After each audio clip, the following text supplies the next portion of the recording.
BRS సర్కార్ 10 ఏళ్లు పట్టించుకోనందుకే ప్రాజెక్టులకు సమస్యలు వస్తున్నాయని ఫైర్ అయ్యారు మంత్రులు. జూరాల ప్రాజెక్టుకు ఎలాంటి ప్రమాదం లేదని, తప్పుడు ప్రచారం ఆపాలని విపక్షాలకు సూచించారు. ఆర్థికంగా ఇబ్బందులున్నా ప్రజాప్రభుత్వం సంక్షేమ పథకాలు అమలు చేస్తోందన్నారు. అభివృద్ధి పనులకు ఎవరైనా ఆటంకం కలిగిస్తే చట్టపరమైన చర్యలు తీసుకుంటామని హెచ్చరించారు మినిస్టర్స్.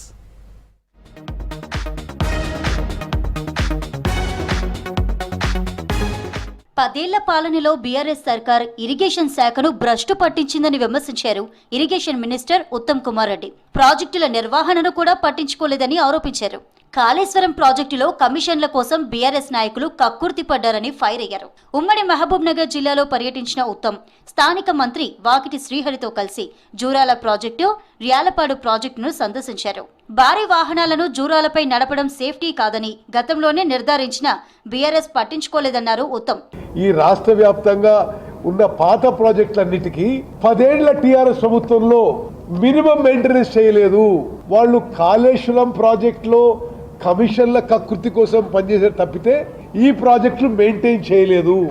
మేము వచ్చిన తర్వాత తిరిగి ఈ 18 నెలల్లో ఈ ప్రాజెక్టులని O&M విషయంలో, మెయింటెనెన్స్ విషయంలో శ్రద్ధ వహిస్తూ ముందుకు పోతున్నాము.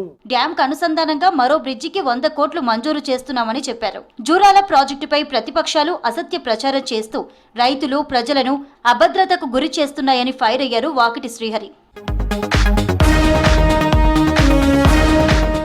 మాజీ ప్రధాని పివి నరసింహారావు ఆర్థిక సంస్కరణల పితామహుడన్నారు మంత్రి వివేక్ వెంకటస్వామి. 1000 ఎకరాలను పివి పంచారని, గ్రామాల్లో విద్యా వ్యవస్థ ఏర్పాటు చేశారని కొనియాడారు. పివి నరసింహారావు జయంతి సందర్భంగా హైదరాబాద్ కింగ్ కోటి భారతీయ విద్యా భవన్లో అన్నదాతలను సన్మానించారు.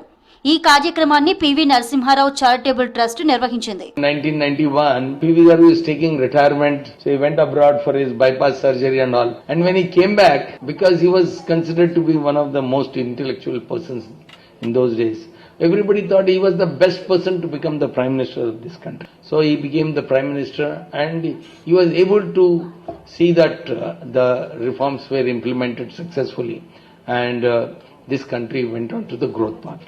So along with this little small personal touch to the association of my father with PV గారు. అభివృద్ధి పనులకు ఎవరైనా ఆటంకం కలిగిస్తే చట్టపరమైన చర్యలు తీసుకుంటామన్నారు మంత్రి శ్రీధర్ బాబు. పెద్దపల్లి జిల్లా మంతనిలో 22 కోట్ల నిధులతో నిర్మించే 50 పడకల ప్రభుత్వ ఆసుపత్రి భవనానికి 162 కోట్లతో చేపట్టబోయే శ్రీపాద రింగు రోడ్డు పనులకు భూమి పూజ చేశారు.